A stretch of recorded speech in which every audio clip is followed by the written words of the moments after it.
you looking to grow revenues, increase profitability, or obtain financing? If so, you came to the right place. Running a business is all about leadership. How do you become a better leader? Learn from the successful entrepreneurs and business owners how to lead your organization more effectively.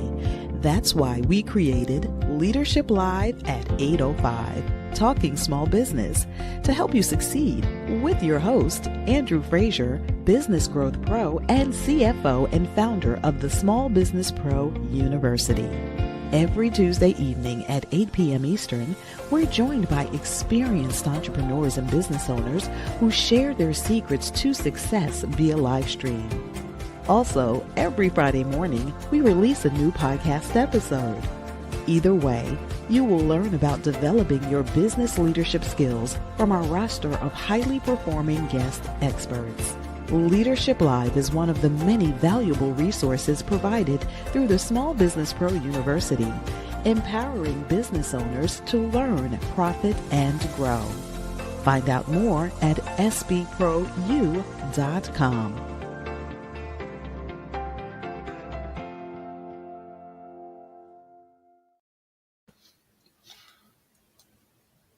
All right, good evening. Welcome back to Leadership Live at 8:05. I'm your host, Andrew Frazier, and excited to be hanging out with you once again on Tuesday evening.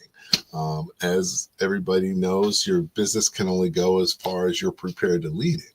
And that's why we created Leadership Live at 8:05 to really help you learn from business thought leaders, business experts, people who understand small business and what it takes to succeed.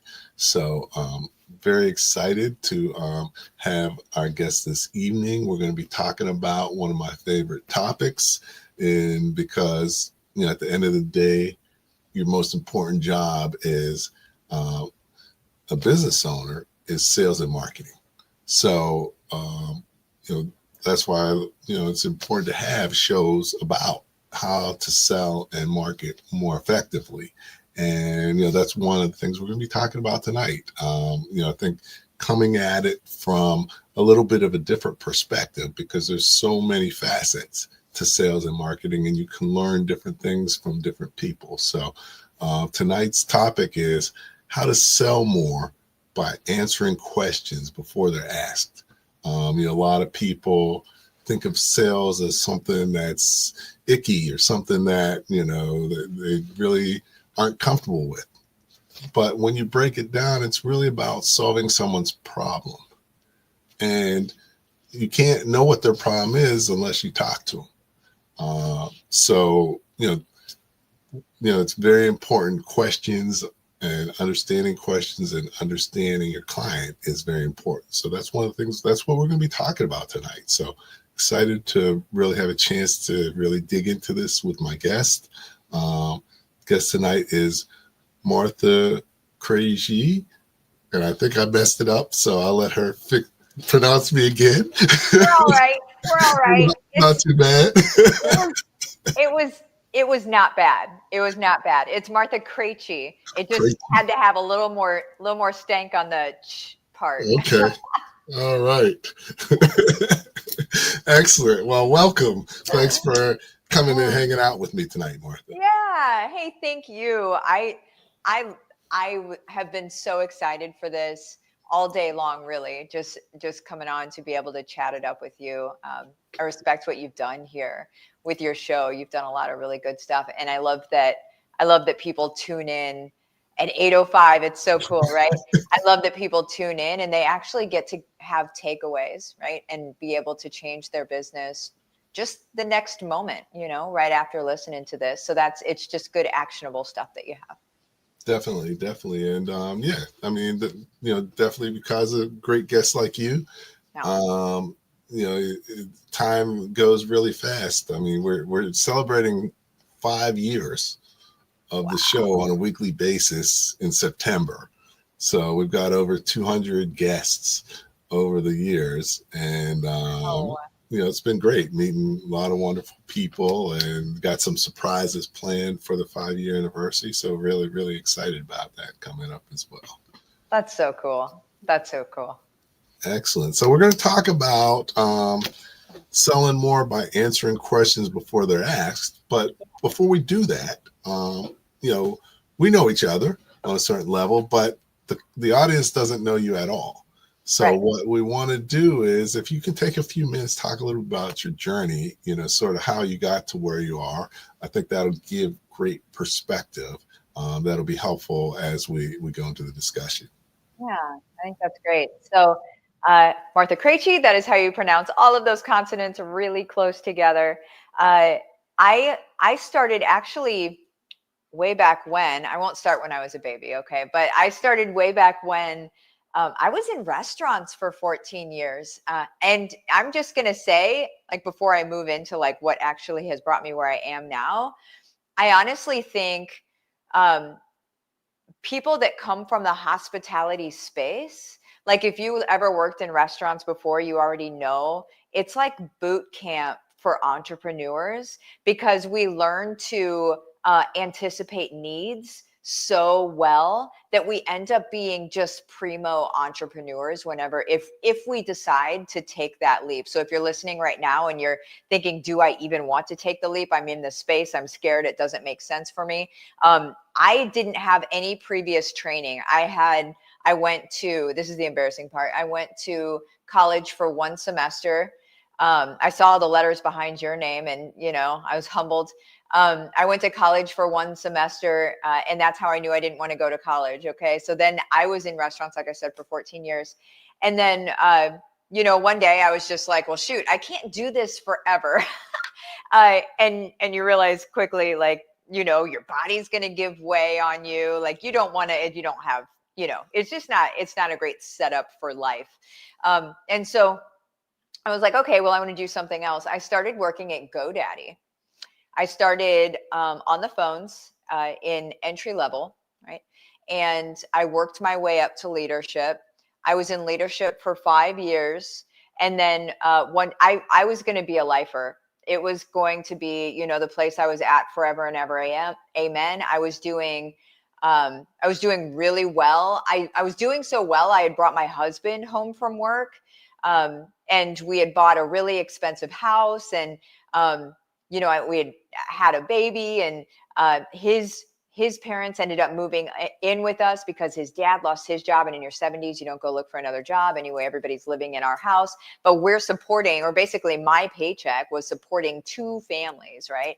But I was there in leadership, 5 years in, sitting in my carpeted cubicle that smelled like the 60s. I think we're all familiar with that space. I had my little quotes pinned up on the wall, on the carpet wall. And I got a video. And the video was of my daughter taking her very first steps.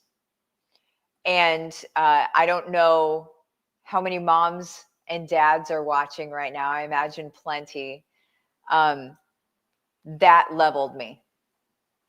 And it's not, no shade on people that, work outside of the home. It's everybody's got their own thing, right? But for me, it leveled me. And in that moment, I felt like a caged animal. I went into a full-on panic attack. I just knew, you hit these different things in your life and you circle around the bend, right? It's kind of like the spiral that goes up. It's the staircase that goes up. And you keep hitting these same things over and over again. You keep hitting these same sort of like forks to determine where you're going to go. And I just remember thinking, like, not right or wrong, right? But I just remember thinking, like, is this okay? Am I okay with missing this? Because as I saw her on the video, she's like taking these big, clumpy, sort of like pigeon-toed steps. She did this Disney princess thing in the middle where she took she did that. And I'm like, oh, you're killing me, kid. I couldn't leave because I didn't have any sick time. Because as a mom of a baby, you never have sick time, because the moment you have that 1.4 hours drop or whatever it is, you have to use it on an appointment or something like that, right? And so it was just, I couldn't even leave, So this major milestone moment had happened with my baby. My husband's home with her taking the video. And I am stuck at work. And mind you, I loved that job, but it was one of these, right? And so I decided I was going to quit my job that day. So remember what my life was on paper. My in-laws live with me. I carry the insurance on my family. I'm the main breadwinner for 2 families. Nora, my baby, just started walking, so I have a baby with the, me holding the insurance. All of these things, we just bought a really expensive house. All of this stuff was my reality. And I was looking it dead in the eye and saying, I'm going to quit my job and I'm going to have to make something work because I'm not going to miss these moments. I'm just not going to. Just not okay with me, right? And so then I went home. I thought my husband is the guy. This part of the story is almost over, but my husband is very much sort of like the guy that holds the string to my balloon. Like that's how I describe him. Like I'm the visionary, and he's the one that's like, yeah, but okay, we've got bills, we've got this. Very like he's the one that anchors me and keeps me, cool, which is awesome. And I love how there's both of us in the world, like that there's all couples are like this and we all gravitate to each other. We're typically complete opposites. But because I knew he was probably going to like throw up on the floor or freak out or, hyperventilate if I told him I was going to quit my job, on the way home, I did what I think any married person does. And you go through the conditional logic of what the conversation might be, right? Okay, if he says this, I'm going to say this. If he says this, I'm going to say this. If he says this, I'm going to say this. And I had it all prepped and ready. Like I was ready. I was going in. I was ready, right? And so I get home. I go in the door, put down my purse and my keys, stand next to him at the counter, and I say, okay, I can't do this. I am going to quit my job. I'm going to start an agency. Who starts an agency is the first thing that they ever do. First of all, who did I think I was? But I was like, I'm going to start an agency. I'm naturally really good at SEO. Like I just have a weird understanding of what people search for, messaging, stuff like that. I have a weird understanding of how to appease the search engines and now, excuse me, the LLMs and stuff like that. And so I was like, I'll start an SEO agency. And he looked at me and he said, I thought he was totally going to freak out. He should have freaked out. He looked at me and he said, Martha, if you don't do this, you're not only doing yourself, but everybody around you a disservice. And I was like, whoa. Well, now I have to do it because that doesn't sound like my husband. Like, it's like Invasion of the Body Snatchers. You're like, where's my husband? Who's this? But he had that amount of belief in me. And that belief spurred us on for a very long time. And so I started an agency. Now we'll get to where it goes hyperspeed, because that was February 2016. Started the agency. Within the very first month, I had enough clients where I was making the same amount of money that I made at GoDaddy. So within the first month, so I didn't skip a beat. So the bills were good. Everything was good from the very first month, which is just so nice. It was so nice. I kept that agency going for a while, about a year and a half, 2 years into it. I remember we took a vacation and I remember we went to Disney World, which now we live down the street from, which is fun. But we went to Disney World. And I remember just constantly getting emails from clients and stuff. And I remember thinking, because I was doing really well for them, but it was just, just regular client emails, like asking questions. But clients typically are like, when they email you, they want it done yesterday. And so that amount of urgency when I'm at like when I'm on vacation was like rough on me. And so I was like, this feels like another job right now. And that sort of spurred me into the idea of, well, if I'm doing all of this good stuff, like really getting people seen and building their businesses, I got people's websites so high on the search engines that like celebrities like Matt Damon were starting to hire them to do things. Like it was just like, it was wild. And I was like, shoot, what about what I want to give to the world, right? Besides the behind the scenes-ness of it all, what about me? What about the message I have for the world, right? What do I want to do? And that's where I actually started venturing into personal brand and being able to serve from that perspective and that aspect. And it was still business related. It was still teaching marketing, teaching sales, teaching messaging, like the stuff that I do, that I have kind of a unique way of doing it. And we, within a year, we were making, within 6 months, we were making 6 figures a month. Within 6 months of doing what I'm doing, what the personal brand thing. Within 6 months, I was making 6 figures a month. And then within 6 months after that, we were making 7 figures a month. And that's the insane part that has just totally taken off. And it allows me a sandbox to play with different new tactics and new strategies, because I don't have this like stressy feeling where like I can't play, right? I'm in sort of like this carefree zone of, let me play with this messaging, let me play with this strategy over here, and then I get to find out new things that are working right now, and then I get to share them with my students or share them with my clients that I still do, that we still have the agency, so I still do work for, and that sort of thing. So that's kind of where we're at right now. We're doing really well. We have many different brands of our own, but then also brands that we take care of for other people.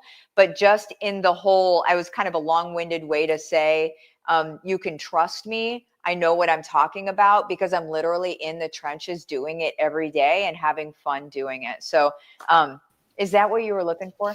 Okay, no, I mean, definitely. Your journey was great. I mean, everybody's journey is different. Yeah. And it's amazing what you learn from the journey. But, unsuspectingly, you really went in a great direction early on, because, everything's about people and relationships. Yep. And you learn that in the hospitality industry.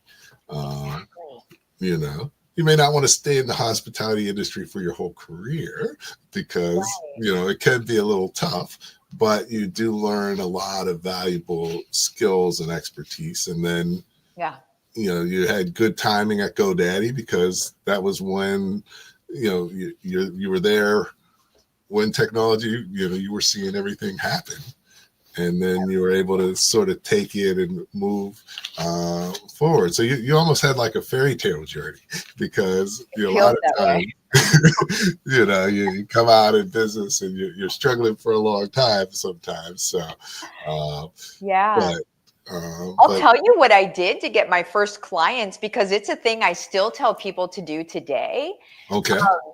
And I still get clients this way today too. It's one of my ways that I get clients for my agency is join your local chamber of commerce. If you are not in your local chamber of commerce, you are leaving money on the table. You're leaving relationships on the table. You're leaving skill sets on the table. You're leaving all sorts of like potential opportunities. So what I did is, I think at that point, and this was in Iowa. I lived in Cedar Rapids, Iowa at this point. Okay. So not the booming metropolis. Okay. But whenever I started there, I think it was like $260 a year or something. So I joined And then right away, I was like, okay, can I do a training here? How can I get a training on the calendar? And I did an SEO training. 7 people, let's do it right. 7 people came to the training. Almost everyone in the room became a client that day. And that's what made me okay for that month. Okay. Train. Excellent. Train So, people. and that's a great just lesson.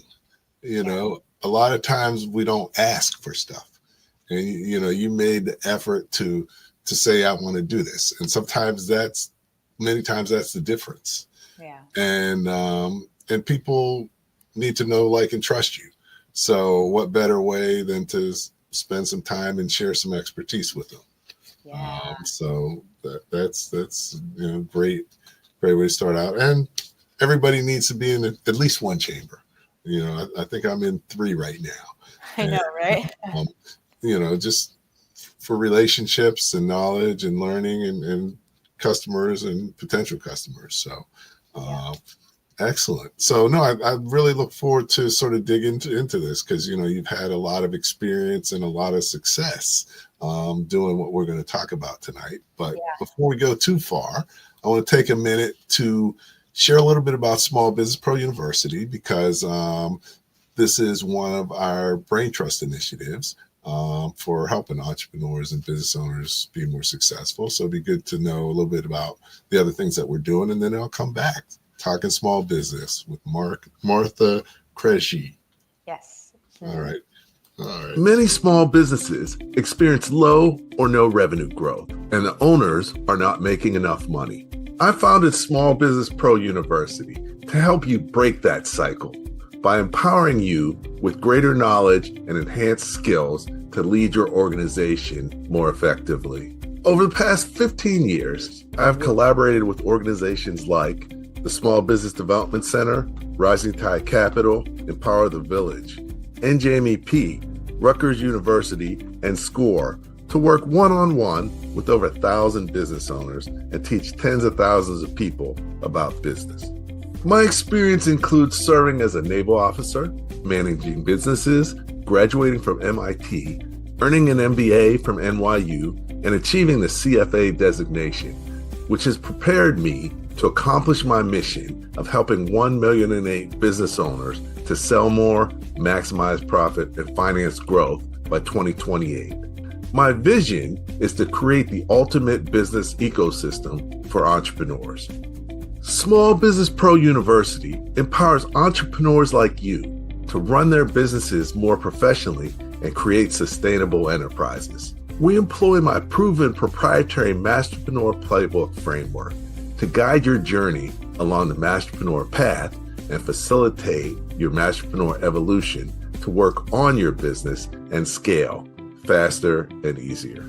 Small Business Pro University provides access to valuable resources, partnerships, and relationships that will help you to sell more, maximize profit, and finance growth. Our Masterpreneur initiatives include the Small Business Pro Network, 100+ expert-led multimedia courses, intensive training workshops, Spanish language training, Leadership Live at 8:05 live stream and podcast, in-person Power Breakfast events, and advisory coaching, consulting, and training services.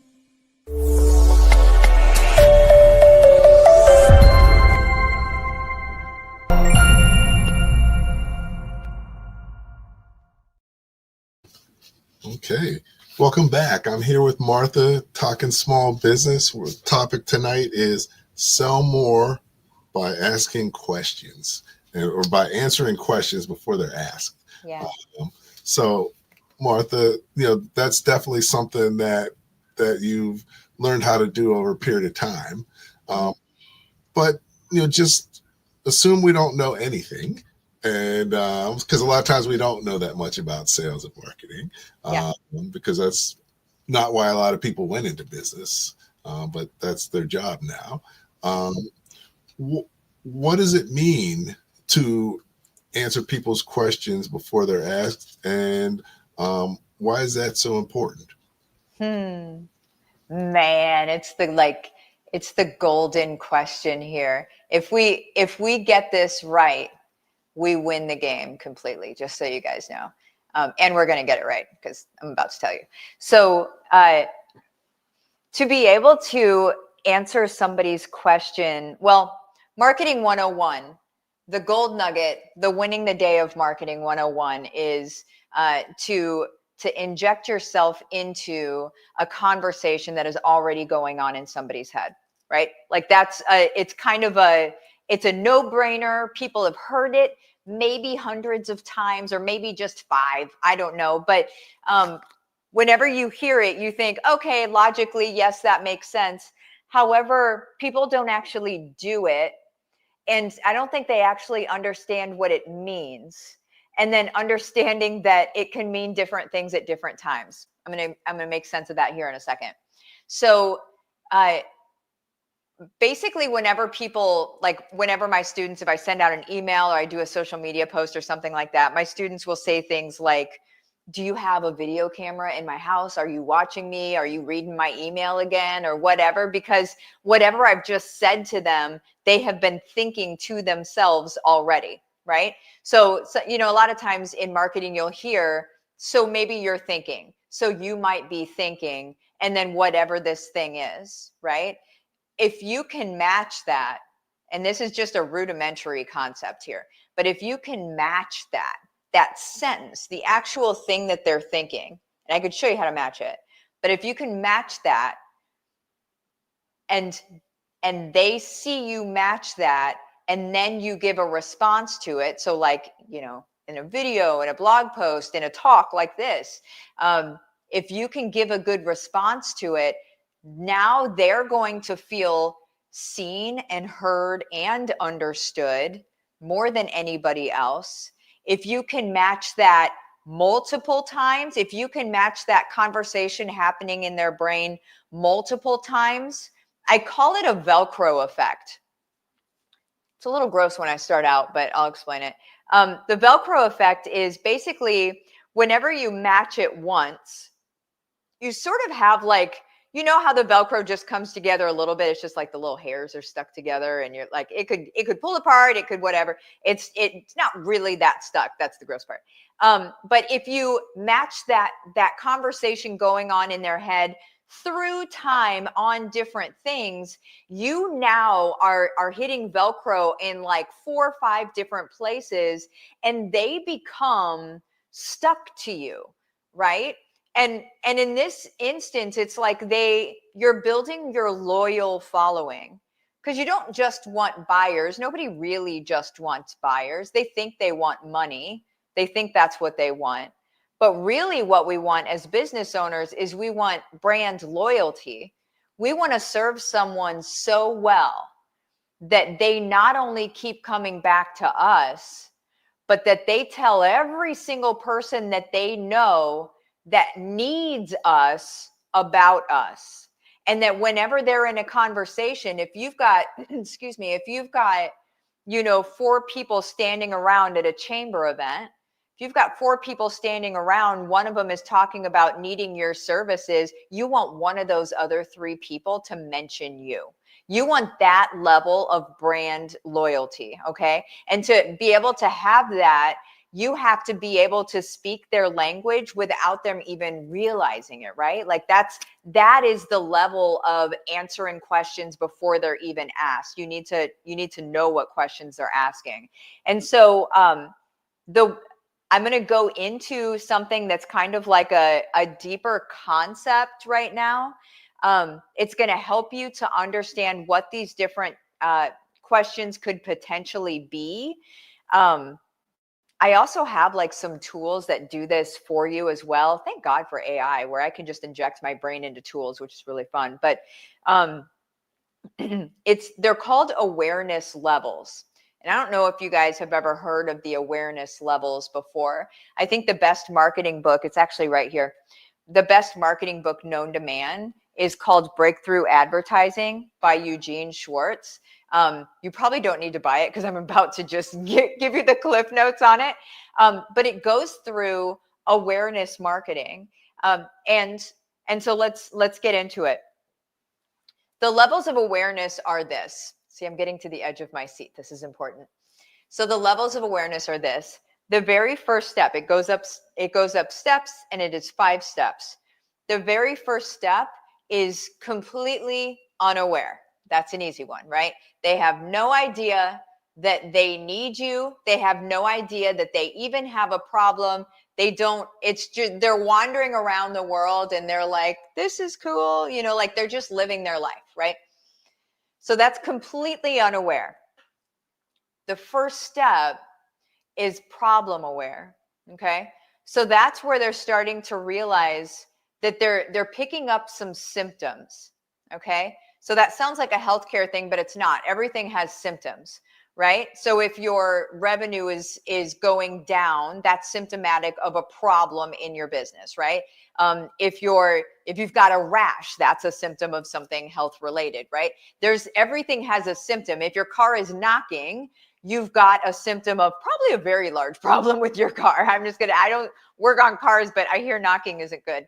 So anyway, that's your symptom space. That's where people are like, they're before they were like, everything's great, you know?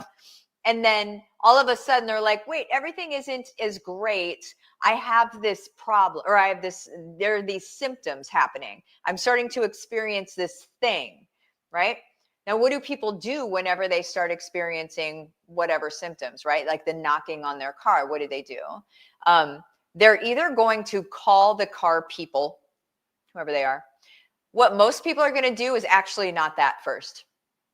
What most people are going to do in the world that we live in today, ooh, nice, well done, getting the breakthrough advertising book. It's an expensive book, grab it anyway, it's totally worth it. But you're going to be like, why is this book so expensive? Because it's amazing. It's amazing. And it's short. Anyway, so basically, whenever they start realizing that there's a symptom, the first thing that they actually do in our day and age, here now, what they actually are going to do is they're going to start researching the symptom, right? They're going to start looking for like, okay, why would I be feeling this? A lot of times people type in exactly that into Google or now ChatGPT or whatever LLM they're writing it or they're typing into, but they're trying to find out what this symptom is. How do I find out more information about the symptom? What could it be? That's the stuff that they're starting to look for, okay? We're going to go through all 5 steps of awareness, and then I'm going to go back through and I'm going to say, here's what these people are thinking at these times, right? Like, here's how you can sort of inject yourself into your client and think, what are they thinking? Okay. I've got like a trick that you'll be able to use. Okay. We'll do that at the end. So there's the symptoms. Now, after they have researched the symptoms, they've exhausted that research, they become problem aware. Okay. So they'll realize, oh, the symptoms are this. The symptom is this thing. I realize that this is my problem, right? And so once they become problem aware, we're on our 3rd step. Once they become problem aware, they're still going to search. They're still going to research, right? But they're going to start researching the problem itself. So if it was, a rash, like say they have a rash, this feels so like uncouth to be talking about on a podcast. But if they have like a rash or something and they realize that the problem was maybe they have a gluten allergy, it was giving them a rash. I don't know. And they realize that it was a gluten thing, that they have celiacs or something. Now they realize that the problem is celiacs. So now they're going to start researching the problem. Okay. And everything around the problem, questions about that problem. Essentially what we need to realize is that we are our customers. We're exactly the same types of people, because I guarantee that you, as you're watching this right now, you're probably bobbing your head like, yeah, that's what I would do too. Yep. That's what I would do too. If you carry that mentality into your business and into your messaging, and how you talk to people, you are going to blow up, because you'll realize that it's not robotic language that needs to go out to people. It needs to be very human language that goes out to people. Well, that's what I would do. Okay, well, that's what I would do. That's the kind of stuff we should be sharing. So the third one, problem aware. They're researching the problem. Fourth step, vendor aware. So now they know what the problem is. They've been researching the problem. Now they're looking for who are they going to use to help them fix the problem, right? So if they're looking for a gluten-free coach or something like that, I don't know. Then they're saying, okay, well, which person am I going to work with? Okay.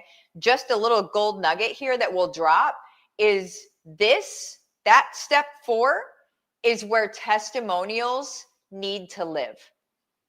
So whenever you're creating content and that sort of thing, I know, I felt eye rolls. I felt eye rolls when I said create content. Creating content is not for children. It is not for just the teenagers. It is not for just the kids. We have to create content around every one of these steps, because if we just stay with me here, if we create content where at step, 1 or 2, it's really 2, but if we're creating content right there, we catch them early in the conversation existing in their head as they're researching what this symptom is. And then you help them and you walk them along this journey. There's a psychological anchoring that happens. It would be cognitive dissonance for them to work with anybody else. That's true. If you have helped them through your content all the way up the stairs, they have to work with you. They're loyal to you. They want to work with you. They do not want to work with anybody else. It would have to be an act of God for them to work with anybody else. They only want to work with you. You brought them to the dance. Does that make sense? This is free marketing. This is the most powerful marketing. By the way, did I tell you that in our ramp up to 7 figures a month, we didn't run any ads? That's with no ad spend. All right. Amazing. Andrew, we're jumping in for a commercial. Okay. No, just checking in with you real quick, but this is amazing. This is tremendous. I mean, I'm learning things here, so I'm taking some notes and all. I love it. And definitely, hearing things in a different way and some different things than a lot of people generally talk about, which is great. It's a big deal. It's a big deal. When we get it right, we win. Things get very easy when you get this right. Okay. And it's really about starting the relationship in the beginning before they're even ready to buy anything. Your sales process is non-existent. By the time the sale comes, by the time they're buying from you, they've been sold over and over and over again through your service to them, through you actually helping them out. You don't have that same experience of like the twisting of the arm feeling or the overcoming objections and things like that. I'm not going to say they don't happen. There's still personality types that do object. It's their nature to object, and there's nothing wrong with that. But a lot of that dissipates by the time you get to the actual sale, because they trust you. They're like, okay, I'm ready to work with you. Let's go. Okay. Excellent. So you mentioned cognitive dissonance. Yeah. And I know that, and you know that, but not everybody knows what that means. Yeah. So can you talk a little bit more about what you meant by that? Because it is an important thing to understand. Yeah. So cognitive dissonance is basically where your brain wants to do a certain thing and it does not want to. It's like it breaks your brain to make it have to do something else. That's really just what it is. And so it would have to be like a breaking of their brain. Their brain would literally have to break to not work with you, right? Like that's pretty much how it goes, is because they've developed such a loyalty to you, and you've been helping them so much. And then you also have the law of reciprocity at play. So you've got all of these different things where somebody, like, they have to work with you, or else they just almost like it breaks their brain. I don't know another way to say that, but I feel like I need to look up the definition of cognitive dissonance right now. But yeah, that's it. And so, do you want me to keep moving on the steps? Yeah, why don't we go through all those, and then we'll have a discussion around them. I love it. So there was the vendor aware. So we got to vendor aware. So they know that now they're looking for, who am I going to work with? This is where testimonials come into play. And then here's the thing. So on our fifth step is super aware or hyper aware, whatever you want to call it. The aware. One person calls it aware. And I'm like, I don't like that. But super aware is the only place that urgency works. Most businesses run their sales on urgency. They say, well, you have to sign up by tonight, or you have to sign up by midnight, or, you've got 20% off today, or it's buy two, get one, or whatever it is. That's all urgency. Urgency only works for the fifth step people. The fifth step people, literally 2 to 3% of your audience, of your people that are that could be potentials, 2 to 3% are ready right now. And the fifth step is basically, okay, I know I'm going to work with you. I've gone through the vendor aware. I've looked at you versus other people, which we all go through that. I know I'm going to work with this person, but then, something else happened. They forgot to sign up, or whatever it is, but there's plenty of us. There's plenty of us that will see a Facebook ad or a LinkedIn ad or just a whatever. We'll see something that we mean to buy, and then we keep thinking, doggone it, I forgot to buy that thing. Or I didn't buy that thing. Or you see it on an ad again, and you're like, oh, I need to grab that. I keep needing to grab that. You're on the fifth step. So the only thing that gets somebody off the fifth step is their inner urgency of like, I need it right now. They realize they need it right now, and they need the result of it tomorrow. Or the outer urgency, which is you. Right? You saying, okay, if you get in by midnight, you're going to get X, Y, and Z as a bonus, or something like that. It only works for the people that are already sold on what you're doing. And so what businesses will see whenever they start doing that stuff is they'll see the very first time that they run a sale like that, they may get a number of sales and they feel like, that's awesome. That really worked well. It's only going to work that well once if you're not continuously bringing people up the stairs. Does that make sense? You're going to get to an exhaustion point, right? Promo exhaustion. There's many different ways to say it, but you're going to exhaust your people with your offers, because if they are not getting in, that's all that they're seeing. They're not wanting to jump in. You're not bringing your new people up. So while I'm talking about them going upstairs, a lot of you guys are thinking of them as coming down funnels, right? So the leads come in, and then they go through their different stages, and then they get honed in, and then they purchase, right? Well, the coming down of the funnel, if we want to look at it that way instead, I'm totally fine with that. But we need to understand that it's not, let's get them into the funnel and then let's talk to them right here.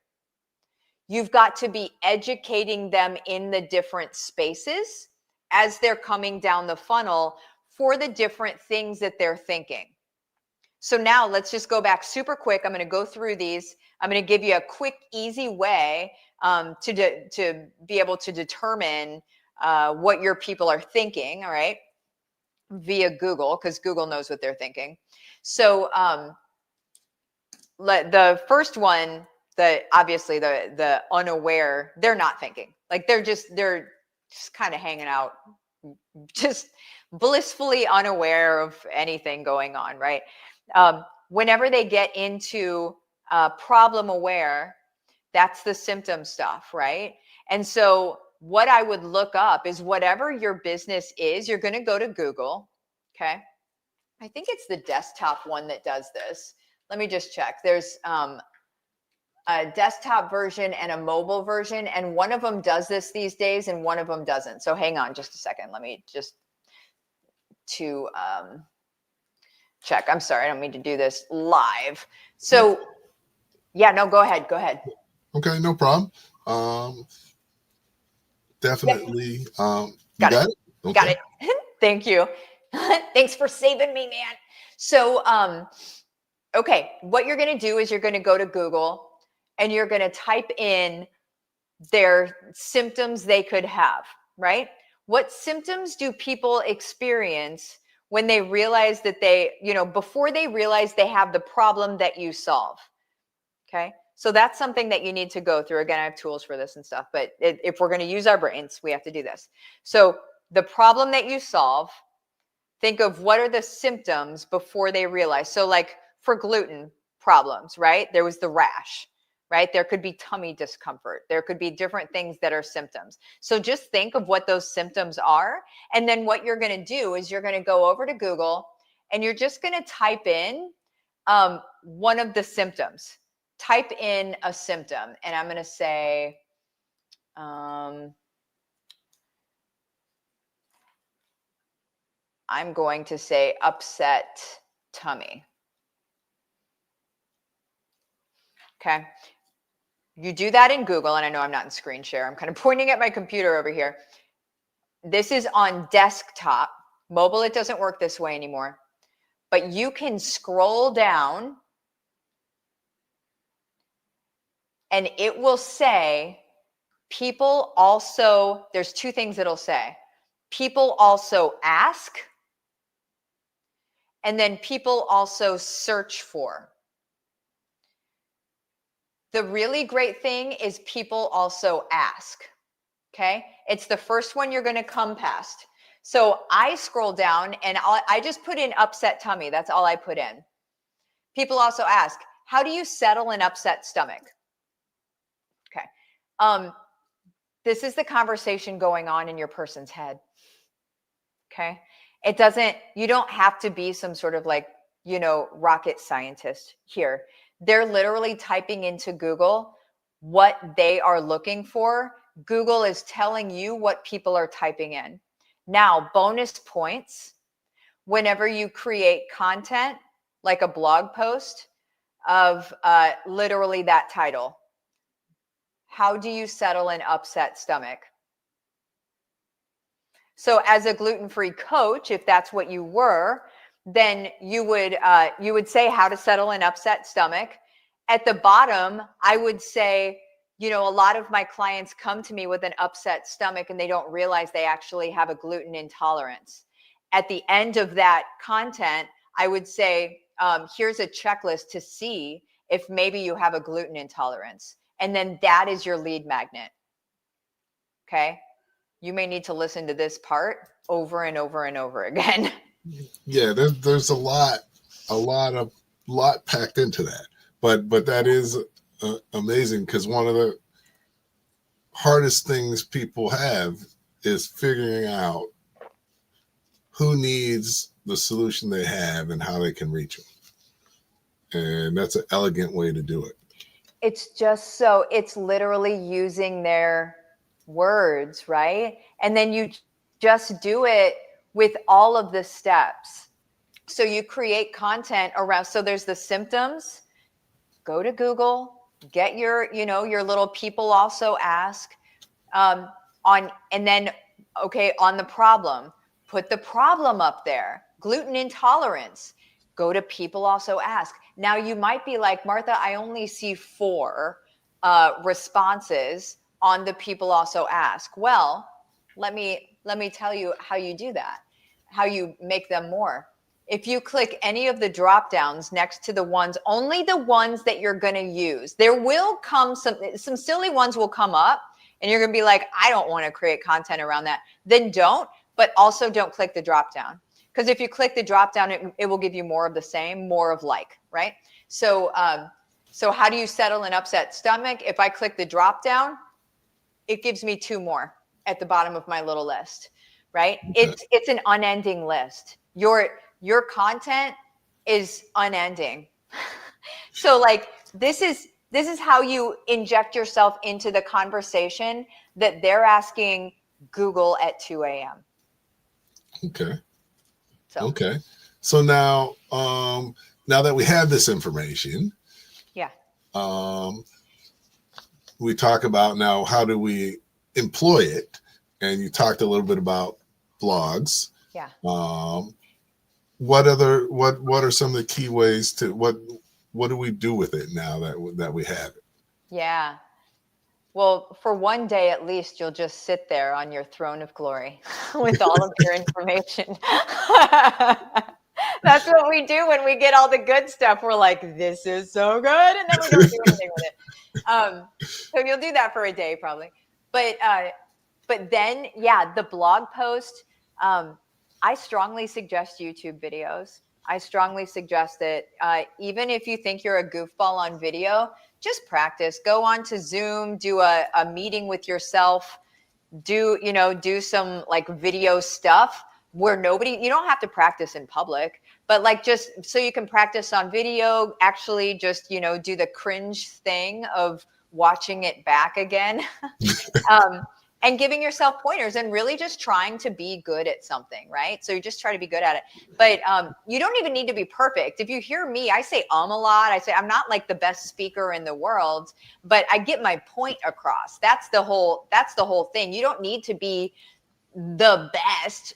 You need to be somebody that your people can listen to and want to listen to. That's really it.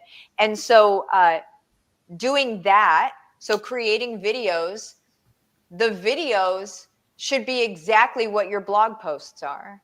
So YouTube is owned by Alphabet, which owns Google, right? They're both search engines.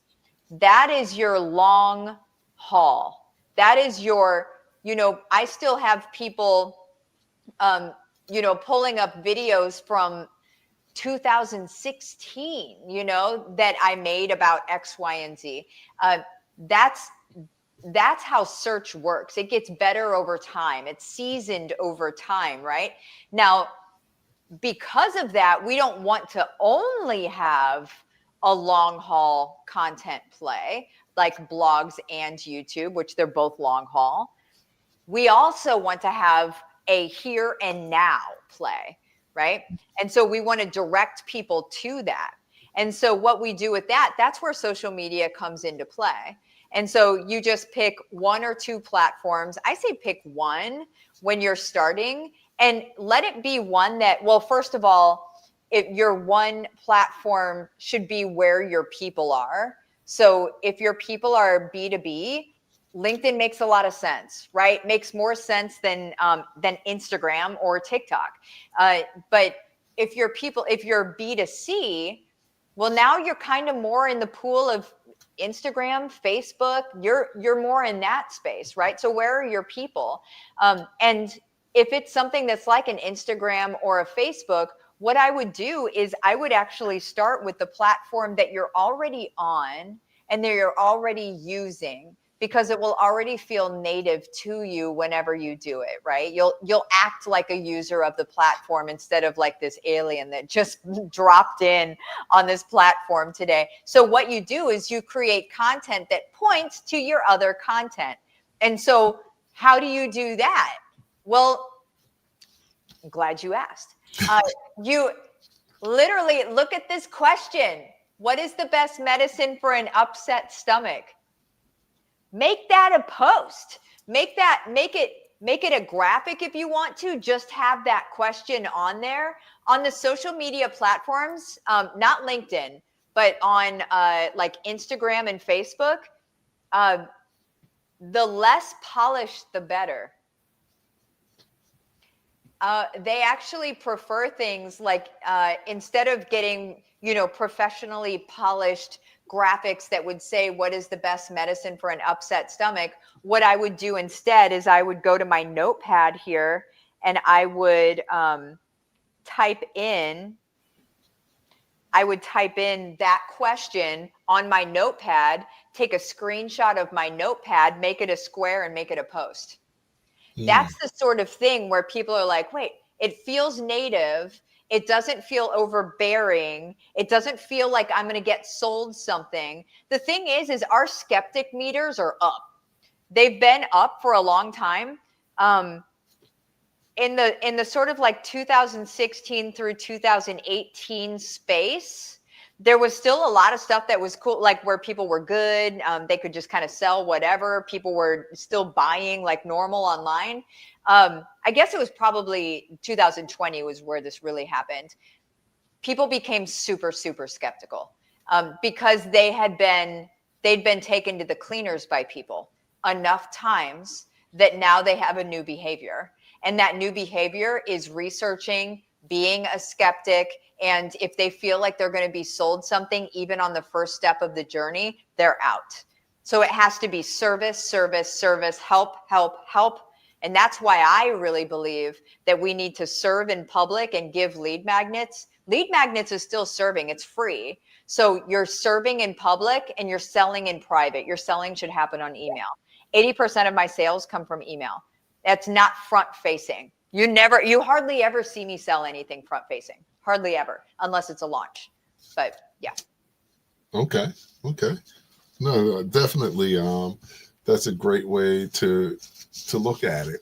So now, you talked about the blogging, doing the blog, doing social media to take it to your content, and sort of where to focus in terms of social media.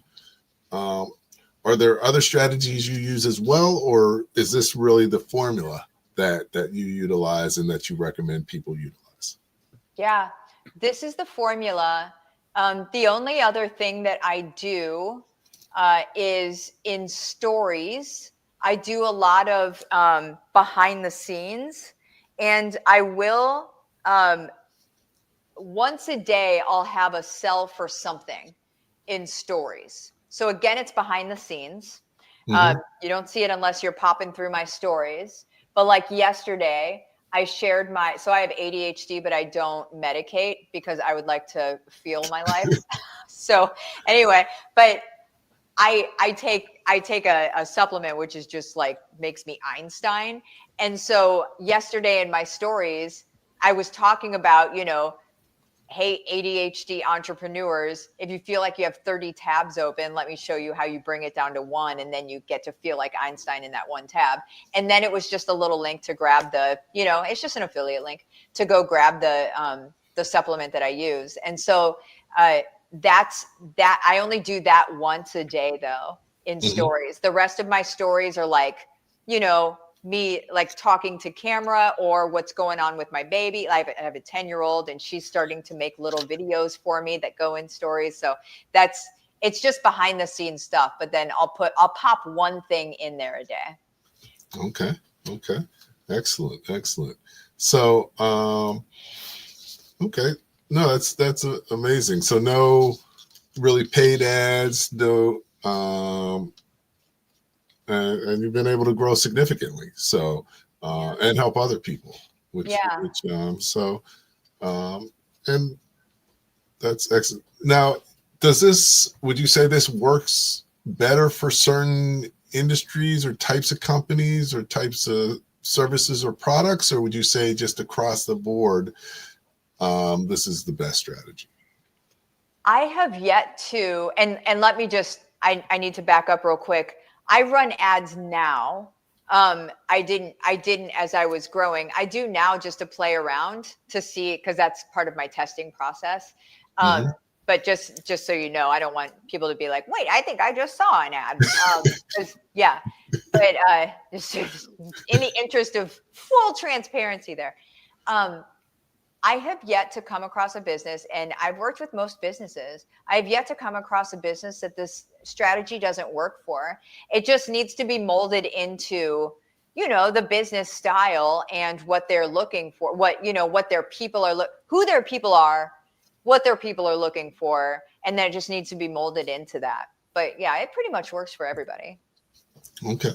Excellent. So it makes sense. You made it very simple, like, that it's like, oh, why didn't I think of that? Yeah. I get it. I gotta say, I hear it all the time.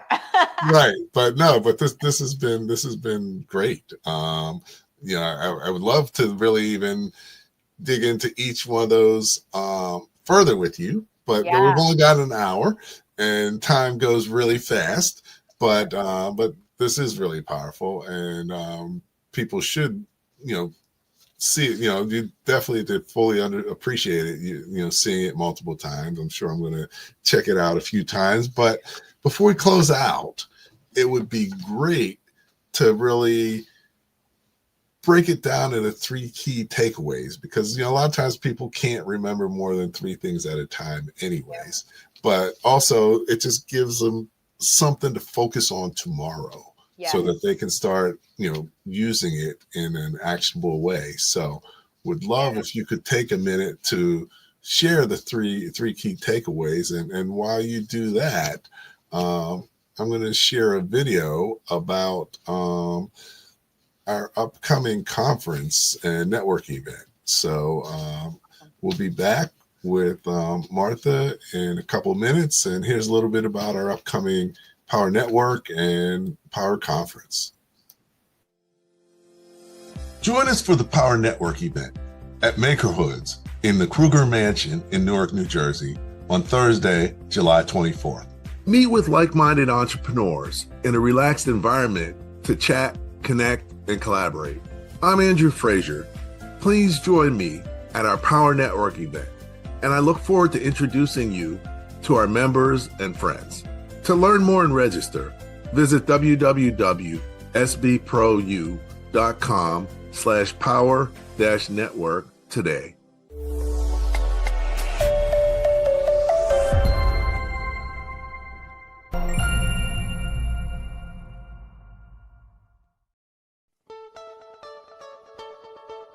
We're here at the Small Business Power Breakfast and Conference. I'm excited to say that we had a great day. This event was a wow. Every panel, every speaker has had so much amazing content and good information to share. This is a good day to put aside to come out and do some learning, but also make some great connections. The ones that I made were impactful. Hi, I'm Andrew Frazier, masterpreneur and founder of the Small Business Pro University. For more than 10 years, our events have directly resulted in tens of millions of dollars in both revenue and financing for attendees. Join me at the Small Business Pro Power Conference on July 25th at NJ Pack's Nico Kitchen and Bar in Newark, New Jersey, to learn best practices, enjoy great networking, and gain useful knowledge. We will supercharge your day. I look forward to seeing you at the Small Business Pro Power Conference on July 25th in NJ Pack at Nico Kitchen and Bar in Newark, New Jersey. To learn more and register, visit www.sbpro.com/conference.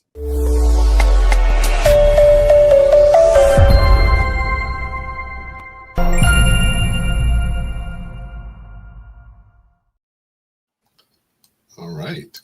Welcome back. I'm here with Martha Krejci, and we're talking small business. Tonight, we've been really talking about selling more by answering questions before they're asked. And Martha shared a lot of valuable insights and a great model that we can utilize to do that more effectively. But before we let her go, She's going to share 3 things that we can take and start to implement immediately to really help us be able to market and understand and communicate with our customers better.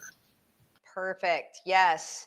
So the first thing is, what are your symptoms for your business? So whenever you think of your people, I want you to write down, because this could be a part that you easily just gloss over and then you jump to problem, but most people are in the symptom phase. That's where your biggest part of your audience is. So what are the symptoms for their problem that you help them solve, right? So write that down. Then you're going to go to Google. Number 2, go to Google, type in the symptom, just a symptom. You don't have to get all fancy with it. Scroll down on a desktop. People also ask. Okay, so that's number 2. And then number 3 is one that we hadn't gone over yet, so I'm adding. Number 3 is, most people understand this at this point though. Number 3 is go to ChatGPT, type in that question, say I need a 500-word blog post written for this. If you already have a file saved for your voice, that's amazing. Pop it in there. If you already have your customer avatar broken down in like a TXT file, pop it in there. That's stuff that I do on a regular basis. And then it will write to your person as you, okay? And it'll write that article. Now, it doesn't end there. That's where most people goof up, is they'll copy and paste it right out of ChatGPT into whatever they're doing. ChatGPT is built to not sound human. Okay, so it's great for ideation. It's an ideation platform. That's what it's great for. So what you do is you take the content it gives you, and then you go over to Claude. It's CLAUDE.ai. That has almost, and there's a free version of both of those. That has a scary level of human sounding zhuzh to its content. It's wild. And so you'll take the content from ChatGPT, you'll pop it into Claude. I would still pop in my avatar and my voice just to do it, and say, rewrite this, please. And it will rewrite it as it should be. Copy it out of there and pop it into your blog. There you go. All right. Well, definitely.